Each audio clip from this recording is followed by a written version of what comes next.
But you can stay and party with us. Just take a shot of control, and let me know when you get enough. You know the rhythm is on, and everybody's feeling the buzz. You ain't gotta go home, cause you can stay and party with us. Yeah, you can stay and party with us. Yeah, you can stay and party with us. Yeah, you can stay and party with us. Hello, everybody. Welcome to Sunday Brunch with Black Tea. We are so glad to have you guys at the table with us today. Thank you so much for joining. We want to first, say thank you, welcome, of course, and dive into some things. We have a few topics that we want to cover today, so we want to make sure we get through it. So I'm not going to talk as much, y'all, because y'all know I talk a lot, and I will forget something unless somebody bring me back to reality. So please forgive, but I get so excited about things. I'm talking, honey, California, hold on now, child. You're forgetting some things, so please forgive me, but we do have a lot of topics, a few topics we want to tap on today and with you guys. So thank you so much for joining us at the table. But first, we definitely got to get into this brunch thing. Now, I don't know, the ladies cooked today or did something today, but what I did was I decided I wanted to highlight a restaurant that's close to me. It's called Creme Brulee LA. It's a French bakery. And she made this delicious creme. I never had creme brulee before. I didn't even know what creme brulee was. What is it? Tell me, because I don't know. It's like a caramel custard, and then they top it with raw sugar and they flame broil it. Like I watched her do it, and I was like, oh my god! And it tastes so good. But let me just show you guys. So this is creme brulee. It is an actual French dessert. It's just a little custard in a cup, and then they top it with the brown raw sugar, and then they take a torch to it, and then you just eat it like that. It's really good. It almost reminds me of flan. Am I saying it right? Yeah, flan, whatever it is. It almost reminds me of that. The difference is with creme brulee, you can eat it warm too. I don't know if you can eat flan warm. Because I never had it warm. I've always had it cold when I had it. But you can, or you can eat it, warm. But I mean, I ate it room temperature with that, and it was absolutely delicious. So it is a restaurant out here, actually right next to the store, right next door to us. It's called Creme Brulee LA French Bakery. We've been doing a lot of, collabing together. Got some projects coming up with creme brulee, so that's going to be awesome. We'll talk about that soon. But if you guys are in the LA area, you're coming down to visit us here at Black Tea, come and check out creme brulee Berkeley. She's here Monday through Saturdays from 7 a.m. to 3 p.m. is her time. But we're open from 10 to 6. But come check her out. It's really good. It's authentic French cuisine. She's actually from Paris. She is a Black woman who owns this restaurant, and she is from Paris. She makes everything from scratch. So all of her pastries and everything is made from scratch. I mean, when she told me she has to get French flour to make croissants, I was like, okay, I didn't know there was French flour, but there's a certain type of flour that you use, so I didn't know.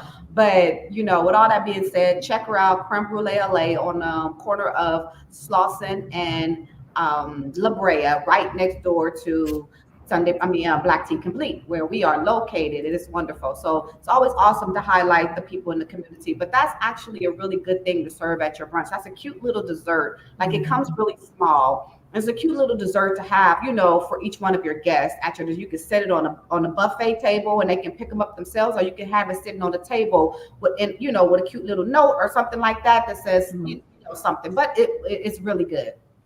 It's really good to say. There's no fruit topping on it. What's on top of it? It's caramel, just caramel on top of sugar.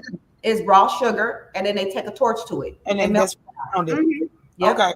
Yep. I'm not a big flan eater. I have some. I had it before. I love pudding, so I don't know why something about the flan that is a hit and miss for me. But I still want to try that. The texture reminds me of flan almost, but the flavor is a little bit more caramel. Pudding. And I love caramel. Caramel's my favorite. I love caramel. Anything. And she makes the caramel from scratch too. So everything is made from scratch. So she doesn't do anything boxed out. Like, I stood there. Ain't nothing artificial. Yes, yes. So, like I Mhm. said, if you guys are in the LA area, Los Angeles, I don't want to get it confused with Louisiana. If you guys are in the LA area, make sure you come on down. Like I said, Slauson and La Brea. My address here at the store is 4718 West Slauson. So hers is right next door. Come and check her out. She's, pretty decent, pretty decent food, nice menu, and I enjoy it. I enjoy it. I pretty much eat there every day. She's always trying to feed me. So I enjoy. That's what neighbors are for. You know that. And I was in there yesterday trying to help her out, because her little team was there. She has her brunches on Saturdays and girls in there. I was like, oh my God, you're a girl, this is what we do. How you doing? Come on in. It was really fun. So That's cute. She does Saturday. She says Saturday brunch, and you do Sunday brunch. Isn't that yes, child. Okay. Yeah. So we gonna team up and got some projects and stuff coming. We'll talk to you guys about those, soon as they're coming. But real quick, I want to just highlight the month that we're in. We're in the month of October, which is Breast Cancer Awareness Month, guys. For those of you guys who don't know, I was very not so cool with it at first because I had to actually wrap my head around it. But I am now a breast cancer survivor. Oh, wait! Oh. When you do that, Okay. bells around here, baby. We bring bells around here. Okay. Woo, these warriors out here, honey. Yes, it's an awesome thing. It's an awesome feeling. When you first find out about it, you feel like you're going through it by yourself. Because I know I did. I just was like, woo. Then I find out, yesterday at an event that I was invited to by my cousin. We went to a little event and found out that somebody else found out the same way I did. They found out at work. I found out at work. You get that phone call and you're like, what in the world? Like, this ain't no news I need to hear right now, but to pick up your phone and for your doctor to tell you, I have some news for you. Unfortunately, you have, breast cancer. That is not something that you want to hear. So I felt alone, but seeing these women yesterday really helped me to wrap my head around it. I've been wrapping my head around it for a while because my husband, oh my God, awesome. He has really been helping me through this and pushing me through this. And the support from him was awesome. And then the support I've received from all of my friends and family, from Candy, California Cutie, my mom, sisters, brothers, everybody has really been there to support me. And I am extremely grateful that I had this community around me to help me get through the process, the surgical process, the radiation process, all of that stuff, but it really takes a toll emotionally on you. So if you know someone that's going through it, any type of cancer, technically, but if you know someone that's going through it, embrace them, support them, stand by them, and just, almost give them like air hugs on a daily basis because if you're not there physically, because it really makes a difference. It really makes a difference. So I just want everybody to, take some time out, reach out to somebody this month, if you know anybody, and just tell them, I love you and I'm here for you because that's a heavy pill to swallow, baby. It's just, so, but we are all out here. We're still fighting, like I said, March, I got my remission news in March. My oncologist told me that I was in remission. I was like, I am. I was so happy. I was excited. And then just told me again in June that he don't have to see me now until next year in January, which means that my cancer is stabilized. So that's good. I mean, it's gone. That's a praise report. That's the best news ever, right? So yeah, so we want to make sure we, show our love, our support for men and women, and make sure you get your mammograms. Yes, early detection helps. Make sure you get your breast scans. A lot of people don't know that mammograms don't pick up everything. So that's why we get a lot of people, unfortunately, that have late detection, and then it's either too far gone or it takes more to get rid of, So make sure you get your breast scans. If you have a history of breast cancer in your family, make sure you let your oncologist know, your doctor knows, so they can, I don't care, it can be a distant aunt. It can anybody, anything in your bloodline will put you in a genetic factor for having it. And when you tell them you have a history of it, they will now scan you versus just doing you a mammogram. You have to let them know that it's in your family so they can give you a breast scan, because breast scans help the mammograms out because the mammograms don't detect everything. Okay, Yeah, so the tissue can be deep. Some people like I have a lot of dense tissue. I don't. yes, So mine, I might not need to be scanned as much because I don't have dense tissue. My breasts are not that big. And women that have dense tissue, that's where it hides at, and that's why they need the scanning to go through against the mammogram. yes, and it Yeah. also if the cancer tumor, because like one of mine, if it's too close to the breast cavity, it Mhm. won't pick it up either. Yikes! I didn't think of Mammogram that. won't pick it up. Mhm. So my very first one, the mammogram picked up. The second tumor was too close to the cavity; it didn't pick it up. Wow. While they were in there removing the first one. So you just those breast scans matter. You know, they matter. And like you just said, California cutie, you know, with the different types of tissues and stuff like that going on up in different women, you never know what's hiding up in there because sometimes you Mhm. can't see it because it can be as small as a pea, you know, and Yes. you won't know. So just make sure you know stay connected, get your scans, get out there, check it out, go to your doctor, talk to your doctor, talk to your family, tell you these you know men and women about you know what's going Yes. on so you guys can all get that because men can get breast cancer too. One of my friends from high school did get breast cancer. He is a survivor as well. But Yeah. yeah, that was when I was working at Hallmark. And I would send him. He lives in Georgia. I don't know where he lives now. We're still in touch through Instagram. But yeah, I would send him. He was like, "Can you send me like cards or can you know?"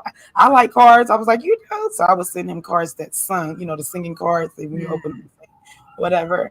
And also had breast cancer awareness memorabilia, anything that had something to do with that. I was sending that kind of stuff. And so, yeah, it was a trip to know that him being a man, and I'm talking about a manly man, a little, you know, like literally like you wouldn't expect it from him, but he was a buff guy at one time. So I think, you know, not that that has something to do with it, but I think you just think buff, this man, and then boom, breast cancer. Yeah. Right. What? You don't put the two together. So I'm glad that you are saying both because it is very true that men and women can get breast cancer. Yes. Yes. So They let's get call it it checked out. Let's spread the word, guys. Let everybody know it's something you shouldn't be scared or ashamed to talk about. And spreading the word and getting people involved in the health of it and the education behind it. You know, tell them Google some things, educate yourself, know what know what you're looking for, know what to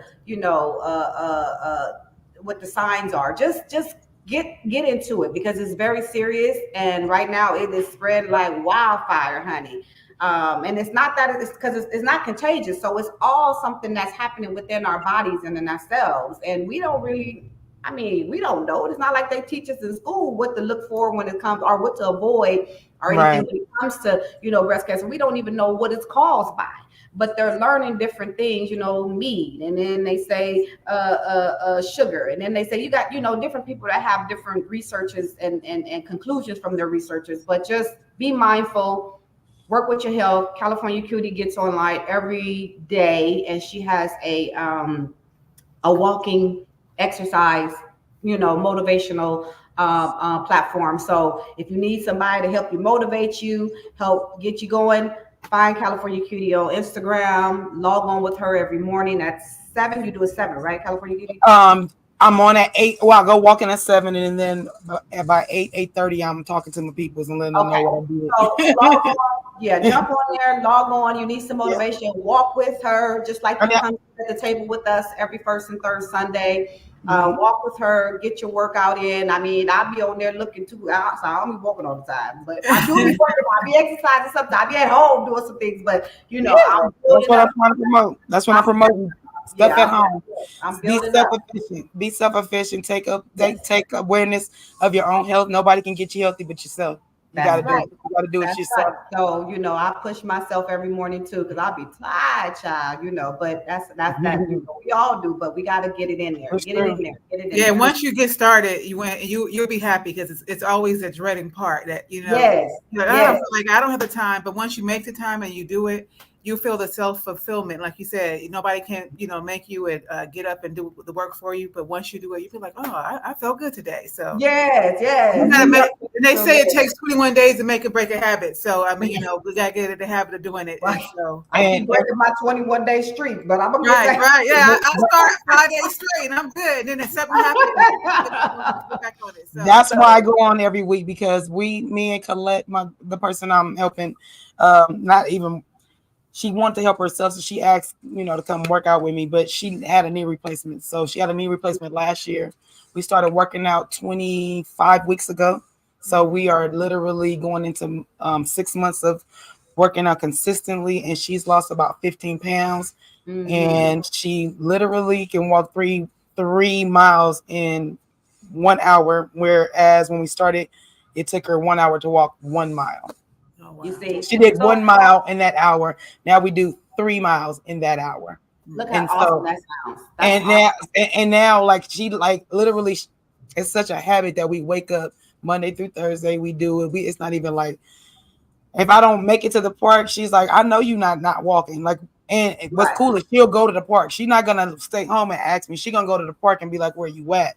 But I'm usually there before her. I'm moving around the park already. But yeah, Right. you guys got it. Just find the time, y'all. Find the time, get consistent, and you will see results. And it's not so much about weight. It's not for me, because I don't need to lose any weight. So it's not about weight right now. For me, it's health and just endurance and just keeping up and just feeling better. And when you feel better, you do better. So your eating habits change. Yes. It's not like I don't be like, oh yeah, you need to diet or you need to change your eating habits. It's not even about that, because my husband is the one that told me, like, you work out, you can eat whatever you want, because I would eat snack late night, and he be looking at me like, you little fat booty. Look at you over there eating your little snacks. So he kind of guilt me, and then he said, but babe, you can have that, but you got to work out. And I was like, really? He was like, yeah, that's the technique. You work out, you can eat what you want. I was like, you ain't saying nothing but the words to me. Right. That's kind of where I'm at with it. Not saying you can't not eat what you want to eat. I mean, Yeah, but for different people, they have different motivation and different reasons. So, Mhm. but all the same is going to affect, your health ultimately. it Yes. does. It does. Yes. My heart feels good, y'all. My heart is pumping. And I can't wait to go to the doctor next month and get all the work. We're talking about mammograms, my colonoscopy, all of it, everything. All of that. Yes. Everything done. So and I'll be back to share with you guys, because we here at Sunday Brunch Black Tea, the women of a particular age, I'm a little bit older than these ladies, not by much, but a little bit. And all I'm Be a little saying, bit, right? We're putting goals together. Right, we on your heels. We on your heels, right? they right there. So yeah, but what I say that to say that we all, like she said, we all feel differently and do different things, but we can motivate each other by talking about it and discussing it. And if I go get a mammogram, I come tell you guys, you won't be afraid to go do it yourself, or be like, well, dang, Cutie one did it, so I'm gonna go do it. So that's why we talk about it. And it might get a little uncomfortable sometimes, especially with the men, but that's okay. Uncomfortability, that's just mean growth. Right. That's growth. That's the feeling of growth. That means that it needs to be a conversation, because things, that's where you grow in the uncomfortable space. You know what I mean? Yes. So, Yes. but not only because you mentioned them, that women of a particular age, but even younger generations, because there's no more such thing as a old disease. You know what I mean? Or old illnesses. Old persons, Because matter of fact, a lot of people older than we are in some way, shape or form, even more healthier, because they got the memo, right? And they've already started. And when you get into your 70s and your 60s and 70s, 80s, and you're wondering why certain things happen. I saw something the other day on the on Instagram, and it says, like, when you 70 and you have a certain illness, it didn't start then. It started when you were in your 40s. You know what I mean? When you're 40s, it didn't start then. It started when you were in your 20s. So again, keeping that in mind, I'm like, you know what? That's true. And so as we want to age gracefully and be able to do what we want when we wanted to do it, we got to be mindful of the things that we're doing now. So not to take too much time with that, but I just wanted to add that out since we brought that up. Absolutely. We all have to give an opinion. We all got to give our opinion. So. Because it all matters. But so we're gonna dive in. But y'all know I like to show off sometimes, and I'll be forgetting. So let's go. This is the beginning of the show this time. So I don't know if I showed you guys the stove covers, but I'm gonna show it again because I had to do it because my daughter kept saying, if you don't put them stove covers in the store, I said, okay, I'm gonna make one, I'm gonna put it in there. So let me show y'all. So look at this, y'all. Look at this here, China. So this is a custom stove cover. If it's a normal size 5-burner stove, standard size 5-burner stove. This is just something that I did. It's in the store right now. You can buy it if you like, or you can get these custom. So you want this look, or if you want a stove cover and you want to, put your own stuff on there, tell me what you want on there, whatever picture, whatever saying, whatever quote, whatever color, we can do it for you. But isn't that cute? It's super cute. Adorable. It's not heavy, it's super light, and it can double as a stove cover, extra counter space in your stove, but like decor for your stove, or even like a tray. You can use it as a big tray if you want, if you're serving things, you can use it as a big tray at home and put your stuff on there. People can come and get the food off of it. You use it as a serving table because the top of it is coated with a food safe coating, and it's heat resistant up to 450 degrees. So you can put your food on there, you can put your stuff on there, nothing's going to happen. If you use it as a cutting board if you wanted to, nothing's going to happen. But this right here is something that people have been asking for. So here's the stove cover. We do have 2 in the store that's available for purchase. I'm not going to make too many of them because most of the time people would like these to be custom. Yeah. What does that one say? I said, what is that? What does that one say? It says self-serve kitchen. You cook, you clean. Open 24/7. Come on now, I like that. I'm sorry, I got my camera out of focus because I move when I get close to it. Sometimes it does that. But I ran downstairs to go get my cover to show y'all. But my screen is a little bit off. It'll clear up in a little bit, and then I'll show you because I wanted to show y'all my custom one that she made for my household. As soon as my screen clear, I will show it to you guys, or maybe at the end of the show, so you guys can see. But everybody, when I have my cover on, like, cause it matches my kitchen, everything in my house is like gray and turquoise and like white. So gray, turquoise, and white, and then like a hint of black. So my cover is black and it has turquoise writing on it, with white writing on it as well. And what she put on it is really cute. So I'll show it to you guys in a little bit when my camera gets back with the phone. Yeah, so I'm gonna for a little bit so it can want to do what it wants to do. But yeah, I love I love my cover. People come over to the house, especially it's really a treat when like we're entertaining and the way my house is set up, my dining room and my kitchen is all open and have an island. And so there's a lot of entertainment going through my kitchen and into the dining room. So with the cover, like you said, you can put stuff on top of it. It's a showpiece. It actually covers. Now, get this tea, y'all, just in case you guys don't be feeling like cleaning your stove and like oh, I ain't got enough time. Right after you cook. Yeah. Yes, you throw that cover on there and nobody knows what's up underneath there. Don't do that all the time, but that is a little thing that I do appreciate about, because there's sometimes like, especially my husband, he's a messy that's a messy cooker, y'all. He's a messy cooker. It's all over the kitchen, all over the place, all over the eyes, all over the counters. It's everywhere. And so sometimes when he does that, I don't have the time to go clean his mess up just right away, especially if the eyes are hot. So I'll just be like, let me go and grab my cover, put this cover on real quick. And I'm telling y'all, whatever you put on it is so cute. It's super cute. And it's a conversation piece as well. So yeah, I agree. And I have one too. I would think I was the first demo. I didn't have the poly thing ordered, but as you say, it's a design for an oven cover, but it's a multi-use kitchen decor, right? Because I thought about it and I was like, what, you're right. You can use it for multiple things. And the fact that you can use it as a cutting board is awesome.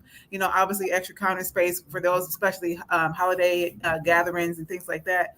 But I was also thinking when you said, when you having those backyard barbecues and you can happen to take something out of the oven, but you can use that to go back and forth. Big tray.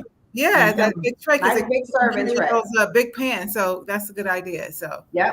And Candy, I'm with you. Mine is a demo too. Mine is not all fancy like the one she's selling. But hey, me, it still works. It still works. So it don't matter. That's for me. It worked. Yeah, I feel like ours was made with extra love, because those were made with them bare hands and bare that in the mindset, like, oh, I think this might work, and then it does, and then it's like, oh yeah, this is what we're gonna do. So we were in the concept era. We was that's it. And now she has advanced for those in the store. Right. Yeah. So you know what? Let's dive into this conversation, because we have a lot to go over today. So, California Cutie came up with she actually introduced a wonderful subject for the day. It's something that we all end up, dealing with at some point in our lives. But at what point in your life or in your parents' life do your roles switch? At what point do you guys feel like, okay, now it's time for us to start taking care of our parents? Because that's important. You think about it, your parents give you birth, birth you, raise you, and bring you up and everything. And then as they start to get older, they start to need more help.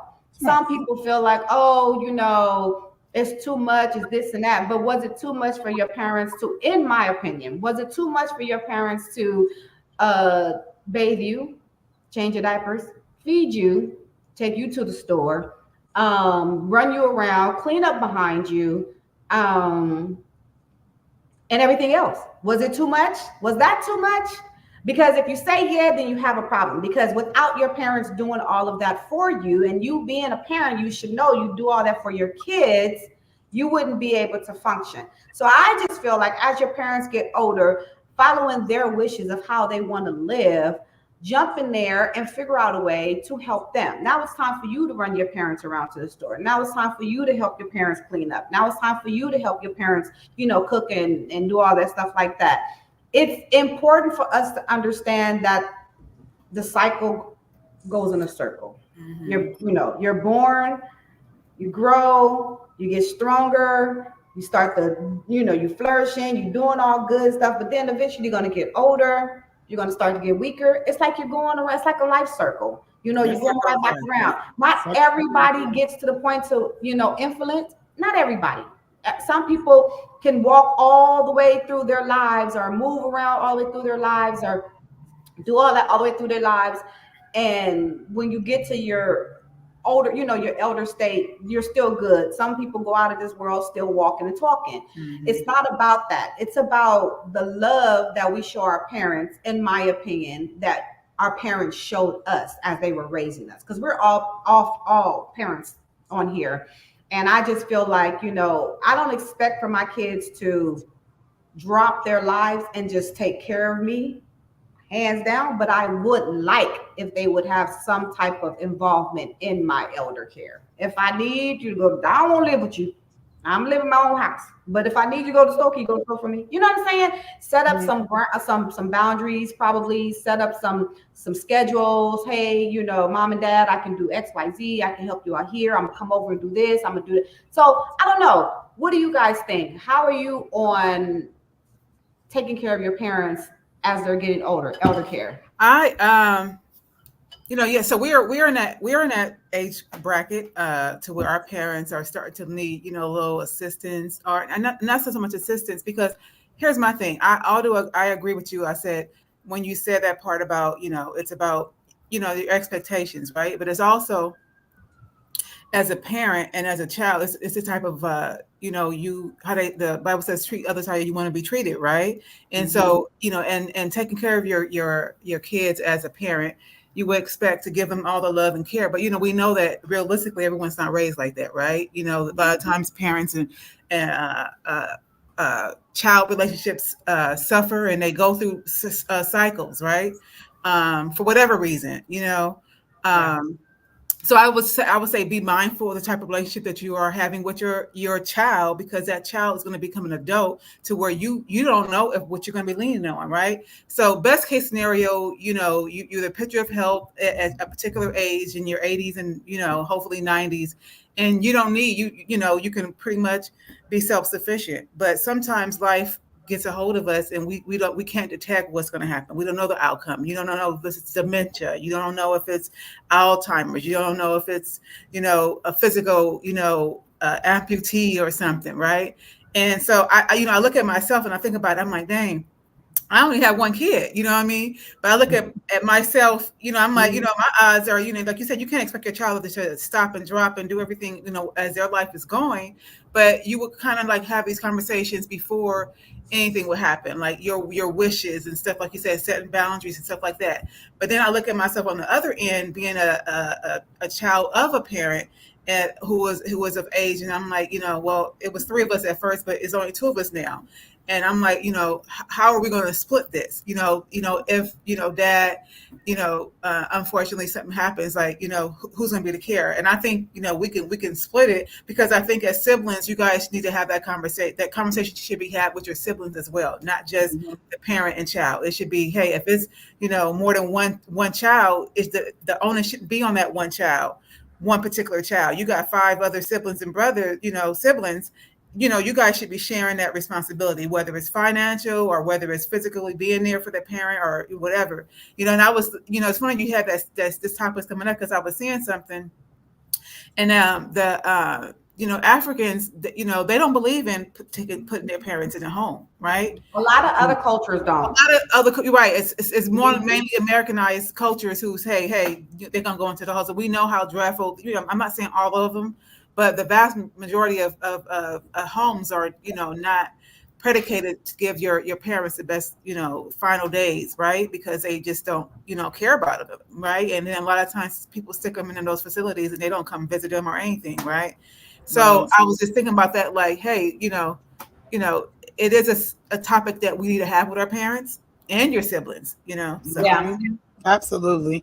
Yeah, I brought this subject up for a couple of reasons. I'm still trying to get my camera to, I don't know why it's taking so long to focus, but I brought this subject up because I'm watching my best friend go through this right now with her parents. Her mom is on the decline with her health, and my best friend happens to be a nurse, and so to watch her try to do this balancing act on working, working for herself and making sure that she's stable enough to even have enough money to care for the mom.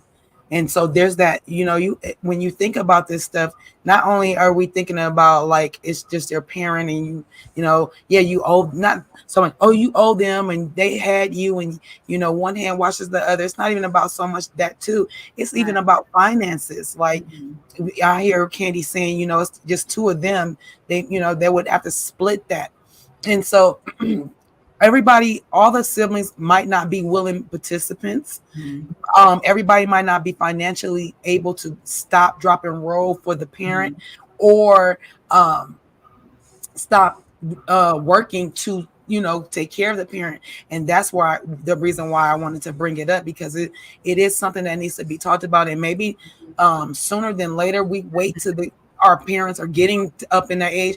And in my case, it's my grandparent. My grandmother is about to be 85, and so I look at her more so before my parents. My parents are they just in their early 70s, and so I look at my grandmother more so. And I'm just like she's like you said, Miko, you want to be at home. You just want, if I need a ride to the store, I need something for the store. Maybe not so much that I go take my grandmother to the store, but I go get her the stuff, because I don't want her walking around. She's on the second floor. So there's certain things that we just, like you said, need in place way before we think about, like when they're starting to get up in age, or you starting to see a decline, whatever the case, whichever comes first. They're getting up in age, start discussing, like, what mama or papa or whoever you call them, whoever it is, great aunt, yeah, whoever it is, and you care about that person, start putting together something for them a support system so that they don't feel like they're going to be tossed away or put in some home. In my family, we don't do that. My grandmother had my great great auntie. That was the oldest person I've ever touched hair. She was 99 years old. She was born 1900. She passed away at 99. And I was still braiding her hair like wool, all white, just soft, beautiful hair.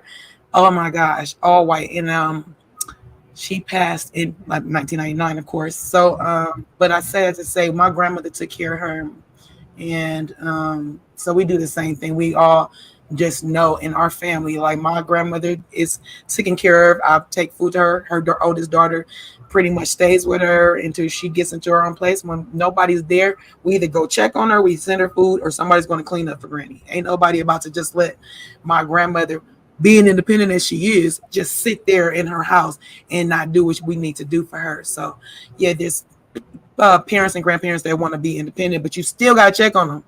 Right, and I think checking on them is definitely needed because they need, because as they get older, you got to remember their circle is dying off as well, right? Yeah. The vast majority of their circle, whether it's obviously their parents, their siblings, their friends, their husbands and wives are going as well, and so sometimes they can be the last of the Mohicans, right? And we as a family got to be there to support. And so that's why it's vital, like you said, even for those who are still, pretty much as self-sufficient and independent as possible, they need those grandkids to come by and say hi. They need those, because here's the thing. I think there's two different types of parents who need care, right? Oh, there we go. We back in focus. There's two different types. There's the ones who have really ailing illnesses and abilities where they need help. Then you have those who are just up in age, and we know they are just declining because of, just like you said, Miko, the circle of life, right? I think the one who have a lot of medical issues, I believe that there's a fine line, because you can become overwhelmed as a caregiver to your parent or any loved one, for that fact, besides your child, and even your child, and to where you lose yourself and you are just there as a unqualified doctor and or nurse, right? And what I mean by that is that your role as whatever that is, the sibling, the grandchild, the daughter, the mother, becomes a caregiver more than anything else, and that does not really serve that individual, that older individual, as the love and stuff that they need to connect. So I think that we need to, like you said, search out those individuals who, like I said, who have illnesses as a aging concern, and get the right help for that, and then we can support them in other ways. You know what I mean? And here's some statistics, and I want to throw this in there real quick before you better pull them statistics, because baby, I was like, okay, I got the statistics. Go ahead, I want to hear what you got though. Okay. I don't know what well, this about. One is, you probably have a little bit more deeper than I have, but this one. So basically, the demographic in the United States of America. First of all, we have the highest poverty for elders in the world. Okay, because in the U.S. we don't want to take care of our parents, and in the U.S. our elders don't get financially supported like they do in other countries. You have all these other countries that we're out here as the United States trying to help, giving them money, but our elders are here and they're not even being taken care of. And this money that you're giving is going to these other countries so they can put these programs in place and set up for them to take care of their elders and their kids and things like that. So anyway, it says here that 59% of our adults, 65 and older, 65 is because it's retirement age, 65 and older, they live alone. 28% of them are elders with some type of disability. Okay, that needs some help. 17% in the Latino community, 18% in the African American community, and 8% and this is what we do. 17% of the Latino community takes care of their parents. 18% of the African American community take care of their parents. Then white folk, I don't even want to give the number because Are we're you always out serious? here talking about some Black Lives Matter, but then when our parents get older, we throw them away. We put them in these homes. We put them places, where the elder abuse is crazy. Elder abuse right now is we have the highest elder abuse in the country. I mean, in the world. Sorry, we have the highest elder abuse in the world. Coming in at a good 25% of our elders are abused. And those are the ones that are reported. And these are in these facilities that are being created to take care of your parents. These are these medical professionals that are supposed to be taking care of them, loving them, supporting them, cleaning them up, keeping them safe. But instead, they're abusing them because what? They're getting tired of taking care of someone who can't take care of themselves. But that's why you pick that job. That's the problem. In the United States of America, we are the worst when it comes to elder care. We are the worst when it comes to elder abuse. We are the worst when it comes to elder poverty. We are the worst. We have the highest numbers. And it's so sad because we point our fingers at so many other countries and what they don't do and aren't doing, but they're doing something that we're not doing. And I don't know. I just think that it's important for us to know that if you know that sorry, it's important for us to know about these statistics and these percentages. And California Kitty, you might have some that I don't have. I probably didn't go as deep as you did this time with this, but when I saw that right there was enough for me to know that there is a huge problem out here. Now my mom and my parents are both still active. My mom needs a little bit more attention than my dad does, but neither one of them plan on living with us as they get older. They both want to be able to live on their own and be able to do what they need on it. So as long as it's safe enough, I will be okay with it. But my head gonna constantly be, hello, what you need? What you got? I have to stop my mom from driving. Look here, lady, you ain't driving no more. You know what I'm saying? So if she talks about it and she tells people all the time, that's my mom. I have 3 moms, me and my other 2 sisters.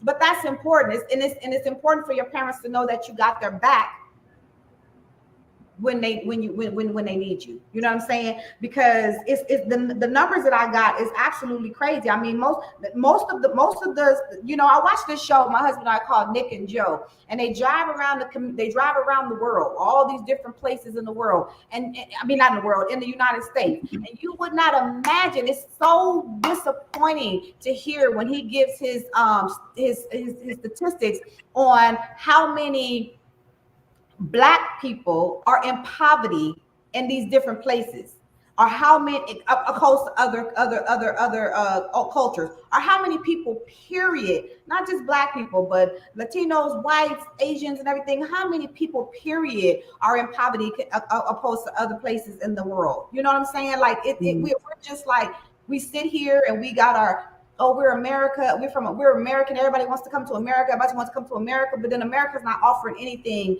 as we continue to live here, grow here, get old here, and die here. They're not offering us anything.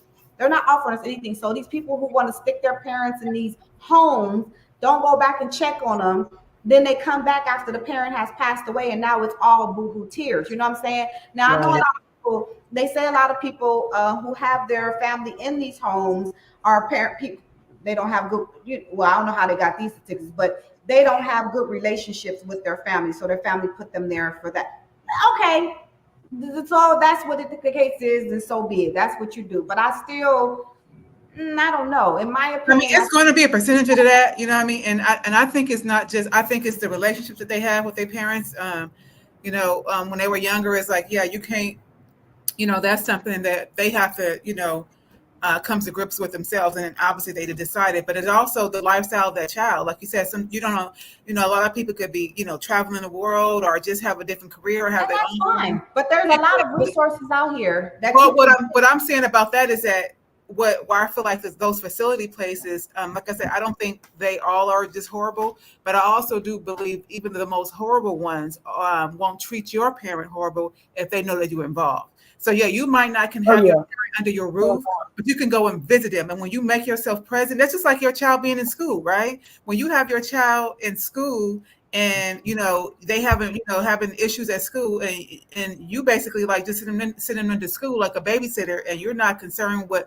the well-being of your child, how their grades and stuff going. Guess what? Your child gonna become a number, and they're gonna be swept under the rug. That those school teachers and principals and deans, they don't care about your child. Well, it's the same way when you send your parent into those facilities, whether it's because of a bad relationship or not, or you're just unable to care for them in your home for whatever reason, you have to continue to check on them. And when they know that you are a person who is going to check on them and care about, basically they have somebody to care about them, so they can't treat them any kind of way. That's my point. Well, that's what I'm saying. There's so many. There are other things that you can do to help subsidize the money part of it. Right. You know what I'm saying? You don't just have to say, oh, I got to come out of my pocket all of this money, because if you really get out there and do your research, there's things out there. The sad part about it is a lot of these places here in the US of A charge so much for these people to live and reside at these places. It's absolutely ridiculous. I don't understand why it costs you $8,000 a month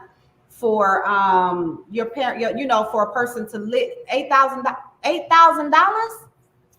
Yeah. $8,000, and you still gotta, Feed 'em.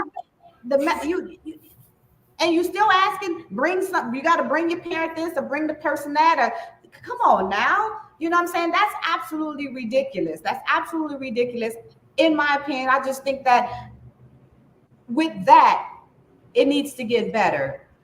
The facilities out here need to get better. If you're gonna, how much the Social Security is, and how much Social Security is. You know what I'm saying? Yeah. So It ain't you know much.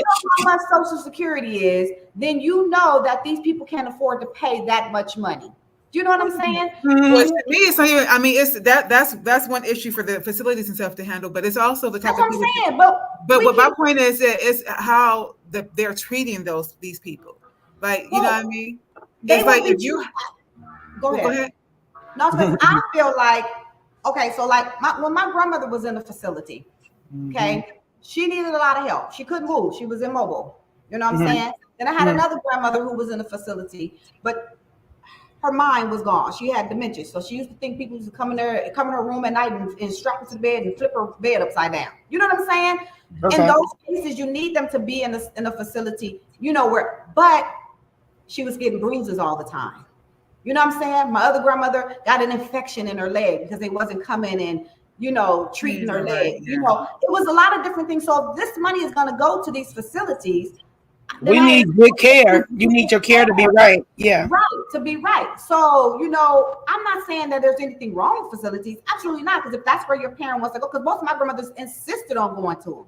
They wanted to go to these, facilities. Yeah, they wanted to go to these facilities. So that's what they want to do. They don't want to be a burden. They don't feel like they want to be a burden. They can't live alone, so they need to go. And that's fine. Absolutely fine. But they need to start double checking 3 these meals a people day. that they are hiring. That's what I'm saying. That's my point. It's the people that care for the people. Okay, so Go ahead. not to cut you guys off, because I'm glad you guys brought that up, because when reading something I was reading, there's been a sharp rise in employees functioning as unpaid family caregivers. That's one thing. So there's the money factor, right? Where we are talking about, but then you kind of don't think about the fact that the mental state of even the mental state of yourself, like caring for a parent, a grandparent, or anything like that, your mental state starts declining too, right? So you have to be careful with you keeping yourself together on the same time. So it says balancing work and caregiving duties negatively impact physical and mental health. Only 1 in 4 caregivers report good physical health. 1 out of 4 caregivers. That means if your caregiver can't pick the person up because they ain't in shape enough to do it, 1 in 4 of them are not in good physical health. 1 in 5 rate themselves highly at eating healthy and exercising, and only 1 in 3 say they keep up with an annual physical routine and doctor appointment. which means that they're not even taking care of themselves because they're taking care of whomever that is, if it's their family member or whatever. So now they're putting their own health at risk, trying to care for somebody that, you know, whoever that person they're not qualified to care for it. You know what I mean? That part. And that's why you have to determine where your parents' state is, and what your actual physical contribution can be to that. And like I said, the more people involved with that particular parent or loved one, the better off it would be. Delegate a little bit different. Yeah. Like my dad. Person. Yeah. My dad got 6 girls. God bless his. He looking at that. He got 1 son, but he got 6 girls. He got 6 emotional girls too. So we're not gonna play with Rudy. When it comes to my parents, there's not a lot of us. You know what I'm saying? Like like with you, Candy. There's not a lot of us. You know, so it's like, and then we're I got my baby sister who she ain't gonna do nothing. You know what I'm saying? But then I have my older sister who doesn't even live in the same state. You know what I'm saying? So it's like neither does your brother, and neither does my brother, right? Who so basically that's where everything falls on the one person. That's where you start trying to look for, like you said, Candy, grandkids and other people that can help out with different things and stuff like that. But then the grandkids, they growing up, they got their new families, new babies, new kids that they got to do, stuff like that. So it also depends on what we're talking about too, because not to cut you off, Miko, it depends on, well, like you said, you had one of your grandparents that was going through dementia. So one was mental and one, they still had their mobility and stuff. So like, it's not so much that it's a case by case, but sometimes it does depend on the immobility, depending on the mentality, because my best friend is going through the same thing. Her mom is going through dementia and things like that. And she's in a lot of pain and just mumbling things that we would never have thought she would ever say, like that. Literally, my best friend's mom is the sweetest person, one of the sweetest people I've ever met. Like I never really seen her get upset, and I've known my best friend over 40 years. So what I would suggest for that, for situations like that, is to find support group. And the reason why, because a support group for people who parents who are elderly. Because I have a friend who's going through that too. Her mother has Alzheimer's right now, and she's declining really and have real bad episodes to and she really cannot be by herself. She has to take her car and all of that, and she's not even of the age. I forget her. She's probably in her late 60s, early 70s. But other than that, her mind is going. Other than that, physically she's fine, right? I think that what I'm saying, as a culture, in the United States, like you said, we've been so programmed to, you do for yourself.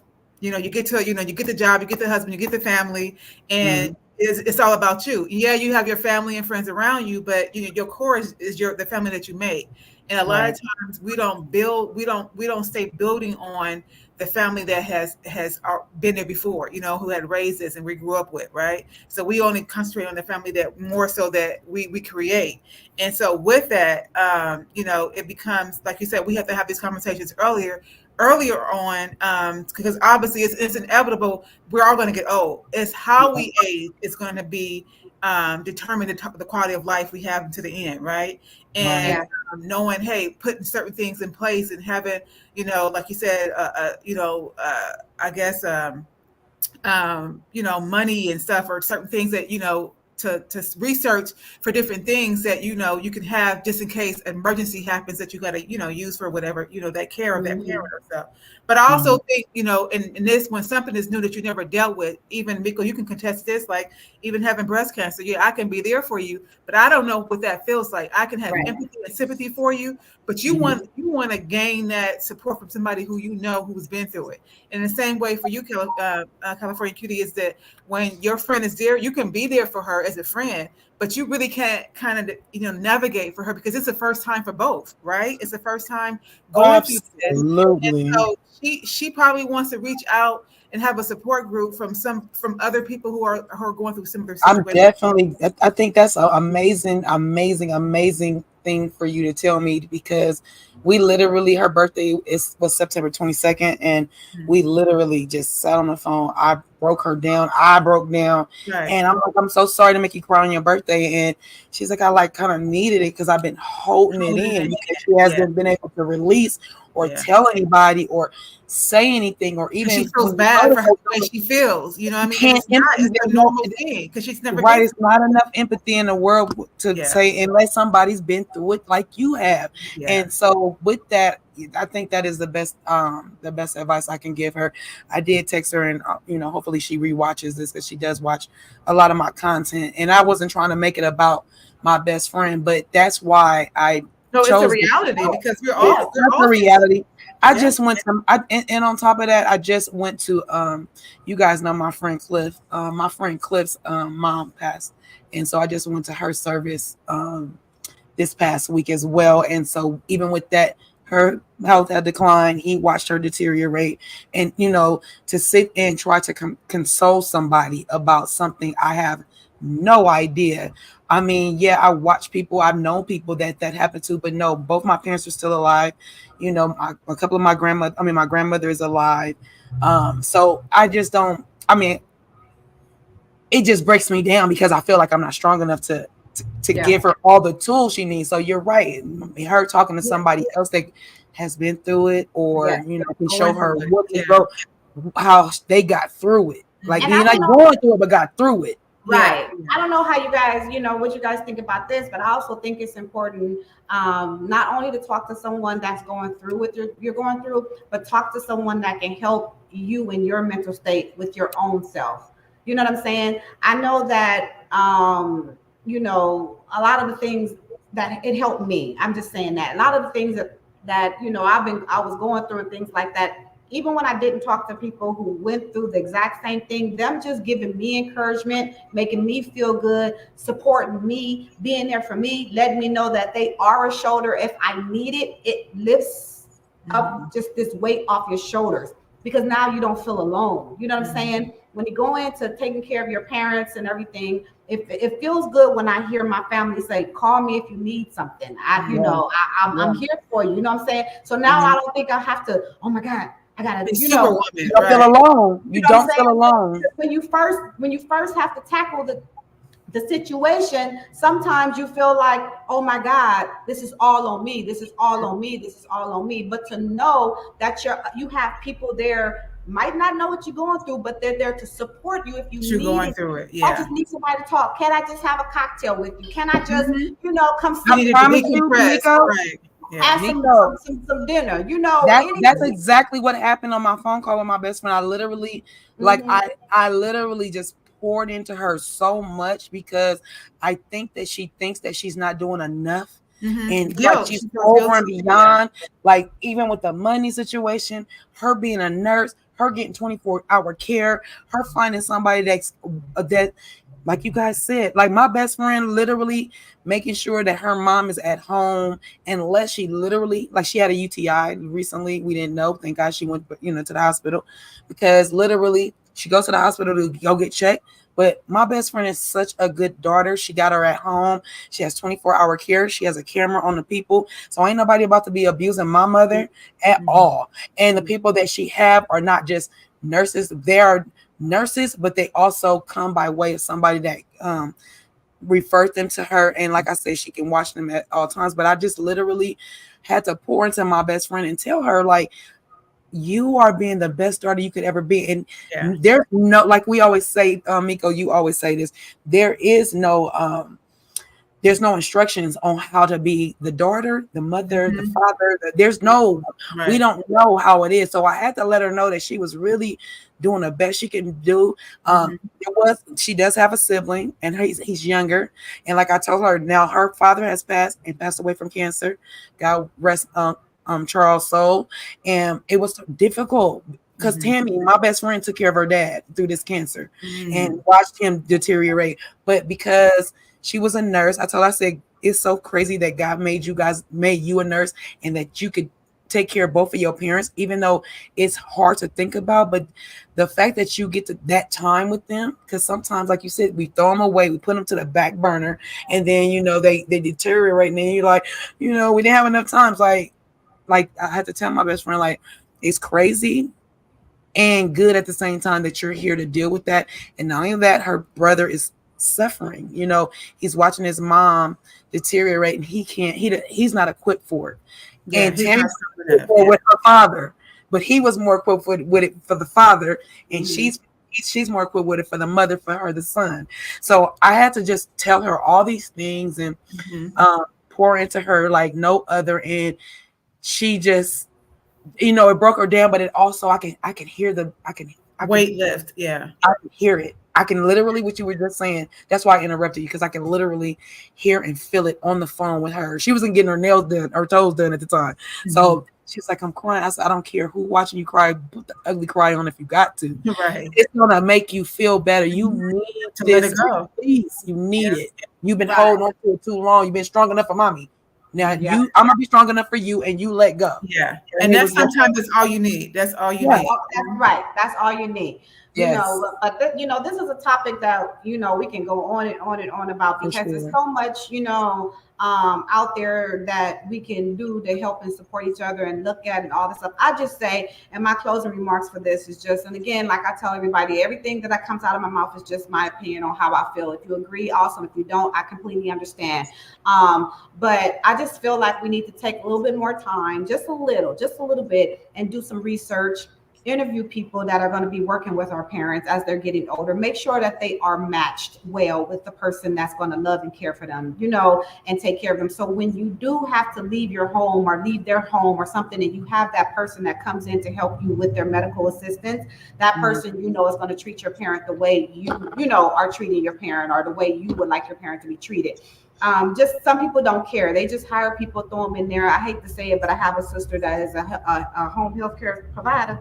Child, you know, very loving, very welcome, but with a good child. I don't know. I'd be nervous for the lady sometimes. You know what I'm saying? But she is a loving person, so I'm assuming that she's taking really good care of this person. But I say that to say that take that just in the beginning, take that initial extra 2 hours or so, do your research.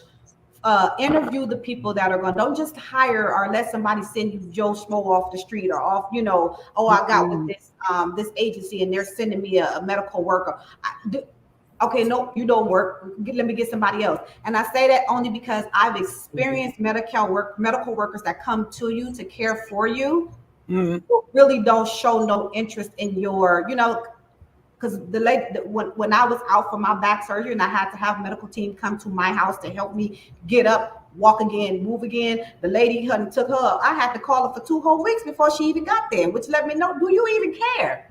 Do you care about me getting better? Do you care about my health? Because then you would have been here. Why you keep canceling on me? You know what I'm saying? So I had to request a whole new person. And then when that lady, honey, she was on it. She was on it afterward. We talked on the phone. I interviewed her for myself. You know what I'm saying? We talked on the phone, did all that stuff. But it was important. She said, you know what you did was very important, because a lot of people don't do that. And you looked out for your health. You looked out for yourself and your health. For sure. So let's do that for our parents. No, we can't be here 24/7. No, we do need the help and the support. The help and the support will be there. Interview the people, talk to the people, get to know who's going to be taking care of your loved ones. Because if it was you, you would want the same thing. Don't just throw them, you know, away. Yeah, I agree. And I would just say, in closing too, I think that this conversation was well needed, because like I said, we are in the age group to where we're still parenting. Some of us have still small kids. Some of us still have older kids that we're still parenting, guiding, and helping through life. And then, you know, obviously our own needs, you know, in the middle, because we always put ourselves second, which we shouldn't be doing. We should be, you know, giving them the float, the leftover, right? But and now we on the other end where we have ailing parents or just aging parents, right? And so it's definitely needed to have these conversations. And the reason why I said a support group of somebody who has gone through it and came out, they have resources that you might not have any idea about. So while you're trying to be Superwoman or Superman and do everything by yourself and feel like I'm gonna be the best daughter because they're in my house, or best son because I'm doing it, sometimes that's not what you need. Sometimes your parent needs you to be the child, just to love on them and to get yourself out of that nurse or doctor mode. You know, like I said, but there's a balance, and you have to know your parent and yourself to know what is needed. But I think that like I said, finance support groups who are going through the same thing or similar to what you're going through is not only the emotional support, but also the resources that you can get from as well. So so great. I love that. In my closing remarks, I just want to say that this is a conversation that's going to continue to go on, because as we get older, and we all here on this panel have children, and we want to set our children up for success as well. So as we telling everybody, and saying that look out for our elders, we need to be setting ourselves up and telling our children and my nieces and nephews as well. Right. That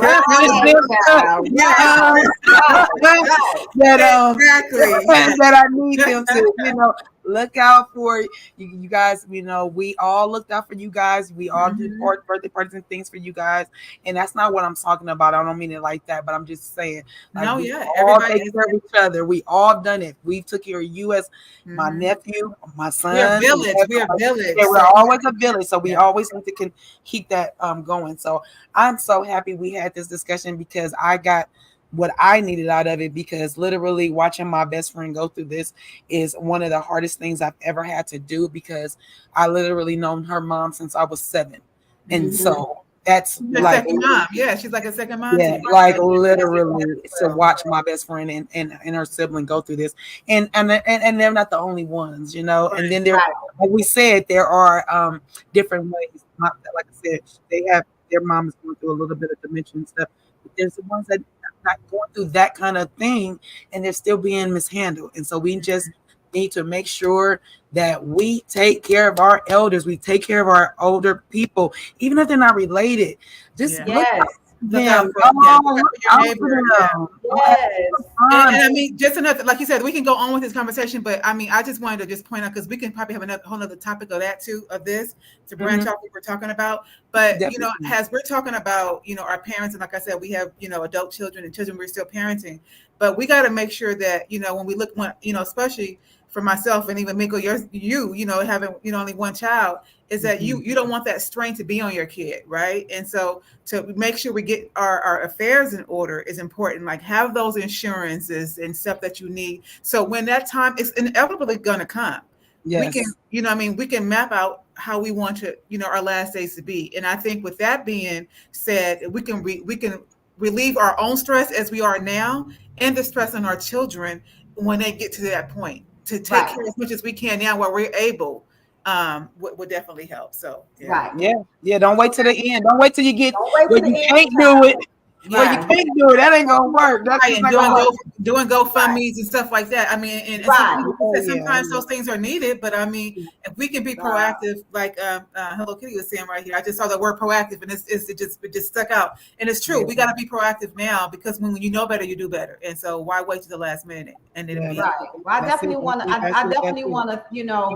Before we get into our sports talk, because we got to get our update, child. But I want to thank you for on to with us today. Hello, Miss Jackie Walker. Thank you for joining us. Yes, let me go. Yes. Yep, throw them up there. Hello, this is Kitty. Thank you so much for joining us today. House of Princess, thank you so much for joining us today at the table. Thank you so much, Barb Meets World, Miss Nola Reeds. I thank you guys so much for joining us at the table today. We really appreciate you coming on and supporting. Make sure you guys let everybody know about our channel. It is definitely growing. It's growing with the brand. And we're going to get to the point to where we're able to share more conversations, more thoughts, and more everything over this platform, and talk about the things that people really don't like to talk about. And that's what's important, is being able to have a safe place to come talk about things, give your opinions, learn some things, because I learn stuff when we talk, and I'll be like, oh, I didn't even know that. So learn some things and everything. But all these topics are, life lessons, and we just, we just need to continue. We just need to continue with the conversations with everything. And here's one thing I want to let you guys know. I was just talking to somebody about this last night.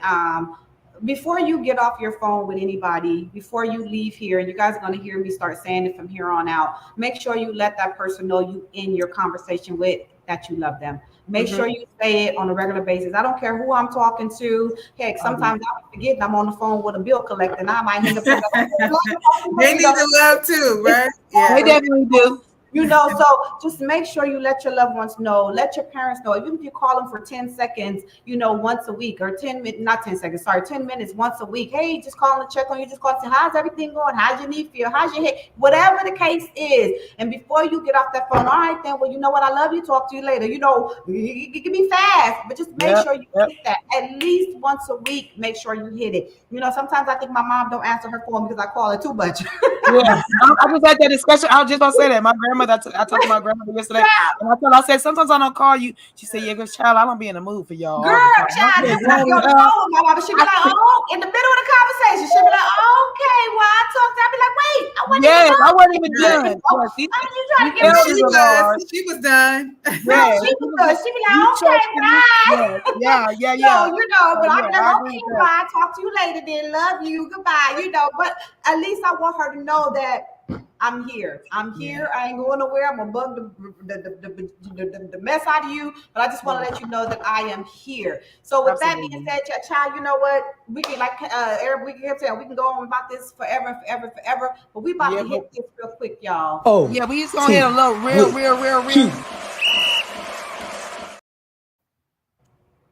Let's go, y'all. Y'all know it's football season. Okay. Yes. There's a couple of things that I'm gonna get into. I'm gonna give y'all a little stats. You know, the stats are gonna change today. The stats that I have is for really last week. It's football right now. Thursday night we had a Thursday night game, and then there's football going on right now. But as the standing goes right now, I'm gonna give y'all just a quick little recap. In the AFC East, we got the Bills. They are 3-1, y'all. They are at the top of their game. They're playing. Matter of fact, they lost today. They lost today. They did because they were on while I was on. I went downstairs to go grab my stuff, and I asked my husband because it was tight. But the Bills ended up losing to the Washington Commanders, I believe. Maybe not. I think that was the other game. Don't get me lying. Anywho, we got the Jets at 2-3. We got the Patriots. None of these teams I really like. Let's be clear, but let's go back. The Patriots are at 1-3, and the Dolphins are at 1-3. Now the Dolphins hold a little special place in my heart because my brother, this lady right here, Nico's husband, used to be a Dolphins fan, but because LA has a new team, and they go by the LA Rams, that is his team. So I respect that at all times. And I just wanted to say that. Okay. So the Dolphins is at the bottom. Good choice, brother Low. Because you know the Dolphins is not doing so well. Good choice on moving on. Okay. So getting to the AFC, this will be moi. This will be where my team resides in the AFC West. All right. So the standings are as of today, everybody's playing, like I said, but the Chiefs are standing at what are we thinking? 4-0? Yes, they are the best team on, like, you know, NFL. So of course they have not lost a game. Then we got the Chargers going at 2-2. So let's be clear. Kansas City is at the top of their game. They are 4-0, but the other three teams, which is the Chargers, the Broncos, and moi, the Raiders, we are all tied for 2-2. So we're all battling. Okay, let's be clear. It's 2-2. So today gonna be a nice little game. You know, see the game changers. Okay, all right. So then we got the AFC North. That where my husband's team resides. That where the Steelers are coming out of. Okay, and who's at the top of the game? The Steelers. All right, they are 3-1. They are 3-1. We have the Ravens out here at 2-2. The Browns are they looking a little bad. They are 1-3, and the Bengals are tied with them at 1-3. So they need a little help. We understand that. We get that. And they like together. All right. Well, y'all do need y'all can get y'all life. I ain't worried about y'all because y'all my second team. Y'all my second team. I'm rolling with the LA after I roll with my Rams. I mean my Ravens. So you said it right. You had it right. That was a slip of the mouth. But you're right. Go ahead with the Rams. Well, that's why I said the part two of my NFL distinct NFL my OT with Cutie is gonna get a little better in a minute. But let me hit these AFC South real quick. I'm just gonna tell y'all the Texans. Oh, that's who the Bills was playing. So this stat actually gonna change. So the Texans were at 3-1, but they beat the Buffalo Bills while we were alive. So they are actually now 4-1. Okay, we're gonna move them to 4-1. Okay, that's live news right in this moment. Let's catch that team. Okay. And then we got the Colts here at 2-3. And we got the Titans at 1-3, and we got the Jaguars at 1-4. So they are not doing too well. But my second part of my T on the NFL. Good luck to everybody today. Good luck to everybody. My team is playing right now. We are tied at 10-10. I mean 10-10 right now. That's the Raiders. Oh, let me make sure because the husband just texted me. Make sure. He got the game on right now. Oh, he didn't tell me who we were playing. Oh, we're playing the Broncos. One of the people that is 2-2 in my division. Okay, let's be clear. Okay, so we need to win this game because that's a division game right there. We're on a division game. But let's be clear, okay? Because where we at today? Let me look at my calendar. I just want to make sure that I don't get nothing wrong. So today, ladies, it's the 6th. Okay, so I'm gonna tell y'all right now, I will not be coming to you guys live in 2 weeks. We might have to push that to the 3rd, because let's be clear, my 52nd birthday is Sunday, October 20th. Okay, that's in 2 weeks. Birthday. And let's be clear, I will be at the Rams and Raider game at the SoFi Stadium. Okay, so let's be clear. Maybe you can come to us live from the Rams game. You know I will. You know I will. You know what I'm saying? You're gonna be out there. Yes, and let's be clear. Because the SoFi Stadium, what is it? This is I think the 3rd year being open.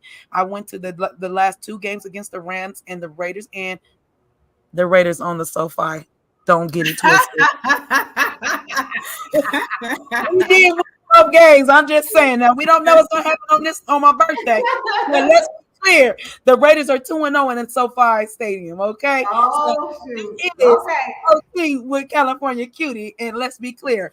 All the teams, let's get it. Okay. They was trying to get Raiders a chance to, win a game back in day. Home. That's what they was doing.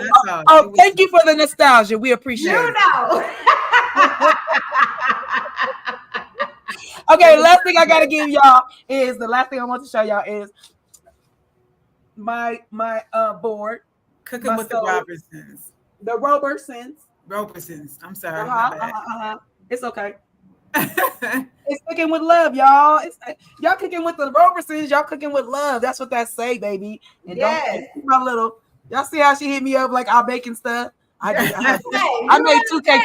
I made 2 cakes this week, so you right on point, baby. Okay. You never know. You never know. For those of you guys who don't know what she just showed, I'm gonna throw this up again. Throw it back up for us. That's the stove cover right there. So Black Tea Complete, we do make custom stove covers. You can either get them custom or you can purchase the ones that we have already online for you to purchase at blackteacompletela.com. So, check out the website. Follow us on IG. Follow us on IG. We have Black Tea Complete on Instagram. Follow us there. Check us out on Facebook. And come on down to the store. We have a store here, and we got some cool things that's going on. Ooh, Green Bay is on the Rams. I know that's right. Yes. But no. Yes. Going on now. I started SoFi this morning. I had to run an errand. Yeah, so join us at the store. We do have events coming up. Our next event that's coming up here at Black Tea Complete is going to be our Sip and Paint, which is going to be on October 12th. If there's something that you're interested in, make sure that you hit us up. Let us know so we can have a spot for you. We do have. Man, I'm so mad that we didn't do that. Go ahead. I'm about to try to pop it up while you talk. Keep talking. I'm trying to. Okay, yeah. And then we also have our book club has already gotten started. Our book club will be meeting again on the 16th of this month. We meet every 3rd Wednesday of the month. And this book that we just finished, honey, before I let go, hold on. Let me get the book for y'all. So yeah, do that and get the book. We got it. Let's promote all the things. Let me show you, honey. This right here, Before I Let Go by Kennedy Ryan. If you don't know, y'all better know. I'm about to purchase it online real quick. I'm trying to. Y'all see I'm about to purchase it. I'm purchasing it online. You can see it. Yeah, I'm gonna purchase it online. Honey, it's a good read. Let me tell you, how far you guys get?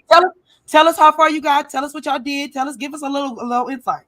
Okay, so I had to slow my roll because I didn't want to forget about too much stuff before the next one. So I'm almost done with the book. I'm like at the end here, but I'm doing this now. because you sitting there, and I do audio. I will read too, but I do like the audio. So when I'm moving around and working and doing stuff, I can still have my book going, you know. Perfect. And I kept saying, girl, I like one of my girlfriends do. I'd be like, ooh, honey, child, to clutch my pearls on a couple of things. I was like, yes, you ooh, do. child. I was like, Miss Kennedy, right, girl, what, you know? So the main characters won't give you guys too much in case you're interested in reading the book. And then after we talk about it on the 16th at the book club meeting, we can go more in depth in it. But honey, yes, honey, Miss Yasmin and Mr. Josiah. That's all I'm gonna tell y'all. Yes. That's it. It's a good read. And let me just say, those are the main characters, huh? Yeah, Yasmin and Josiah are the main characters. And like Miko, I too have become an audio. I have got my audio book reading cherry popped. And oh my God. Let me say, and the reason why I say, because I cannot get enough. I done read 7 books already. Okay, which is audio. Yes, it's so addictive, and it's so. Well, you ain't read nothing technically. Let me never say, mind. Hey, we just being simple here. But get the book, y'all. Get the book. Get the book. It's good. Get the book. It's good. And hey, and if you want to join us through Zoom or you know, live, we're gonna try and do it live where the people who are in other states and other places who want to do it, they're gonna join us through Zoom. So if that's something that you want to do, let me know. I will have it all set up. I'll send you the link and you can join us through Zoom. But you know, it's not just the book club. You know, it is like one of our members said, it is a way to get out and really be, you know, talk amongst other people and share your stories and share your love with each other and just, you know, just talk. What you like want when you need like a therapy session, you know. It gets you that's away why it's bookish, right? It's bookish. Right. That's what it is. So that's the premise of it. Do y'all hear how both of them are pumped up? Do y'all hear how both of them are pumped up against? Yeah, I'm telling you, it is. It's fun. It's fun. It's a fun time. That's what I can't wait. Cutie couldn't make it to the first meeting, you know. But I'm there the next one, baby. But child, this next one, she gonna be there, honey. She gonna see her because we was in here eating. We have food, we have cocktails, we have the whole shebang. We want to make it a safe place for you to come. Let your hair down. Talk about what we got going on, honey. Talk about what we got going on. And also, if you have anything that you just want to share, get off your chest, it is a completely safe space and you can talk about it. Release yourself so you can walk away feeling better. That's what we're here for. We're here to love on each other. We're here to support each other. And bookish is, you know, it's coming. Did you also mention that it's not just a woman? It's not just. It's not just for women. We had our first male come into the store. He came in to actually talk about, you know, doing a date night for him and his wife, you know. But then he saw the sign and he was like, "What is that?" I told him, he was like, "Oh Lord, is it all women?" I said, "Right now it is, but we need that man, those men up in there." Yeah, we need some testosterone. We need a little testosterone. He registered. He signed up, registered, got the book, and said, "I'll be there." So we got our first male, you know, so it's for men and women. We want to get the male's point of view, the male's perspective. We want to get us in here mixing and mingling, having a good time. So just keep, you know, if you want to, you know, the website will let you know when the next events are coming up. The calendar is on the website right now, so you can actually go on there, click the calendar, and to tell you the events that's coming up as of right now. More will be getting added to the calendar. But right now, like I said, we have the Sip and Paint that's coming up on October 12th. And y'all gonna love this Sip and Paint, child, because it's gonna be a little bit of a twist to it. So at the Sip and Paint coming up on October 12th, we have the Bookish that's coming up again. Our next meeting is October 16th. I'll be meeting with a sommelier. Because I said I was saying it wrong at first. Sommelier is not it. My French lady next door, she was like, "No, it's not sommelier, it's sommelier." So I will be meeting with the sommelier. We have our wine club that's going to be coming. He's going to basically show us a good time, take us through these wines and we're gonna be in here drunk, child. And then, you know, a lot of other DIY classes that are gonna be coming. The first DIY class is gonna be a pour paint. So we got some stuff that's about to start rocking and rolling. Every time I talk to somebody here in the community about, they're like, "Oh my God," they're walking in, they're like, "We need this, we needed this, we needed this." So that's a good thing that we're in a community that's really ready to wrap their arms around us and embrace us. It's gonna be so much fun, you guys. Come on out, enjoy yourselves. Get onto the website. If you have any questions, my number is on there. You can always give me a call. I put my cell number on there just so y'all know. Don't be calling me all hours of the night. Don't be calling me. because the store phone, for some reason, I don't know, my store phone is not really, working well. But anyway, that was a little TMI. But I'm just letting you know, I'm gonna be answering like, hello. So if you want to text me, text, because I'm be nervous, Anyway, but we're gonna have fun. I was trying to put our sipping paint up, and I was trying to put it. We will have it. It is because it's coming in as an MP4. It's doing something that's not adjusted to what I want it to be adjusted to. But if you guys follow us on IG, Black Tea Complete, you will find the sipping paint there. You will find the wine. We're gonna have everything. It'll be sitting there. And or you can go to what's the other one? Our Black Events _@ Black Tea. Yes, so follow on both because you can find out all of it on both. Yeah, because we got some stuff coming, honey. We got the tea party coming. We got the market coming, child. We got some stuff coming. I'm trying to tell y'all. We're trying to get together. Yes, we're trying to make it happen. We're trying to bring something. We're gonna have a Black social, y'all. It's a Black social. Let's go. Let's love on each other. But anyway, thank you guys so much for joining us at the table today. We took you guys a little bit longer than normal, but we appreciate you hanging out with us at the table. Every time you come to the table with us, we have a wonderful and good time. We love you guys. Thank you. Make sure to like, subscribe, and share this channel. Hit that little bell, as Cutie always tell us, to make sure you guys get alerts that we're going to be popping on. You're more than welcome to jump in here. Give us a title that you want us to come bring to the table and talk about. We would love to hear about what you guys have on your minds, what you want to talk about, because what we're going to do is we're going to dive in and do some research. We're not going to come to you with just our opinions. We're going to definitely dive in here, do some research and bring some backbone, and it brings good conversation for everybody.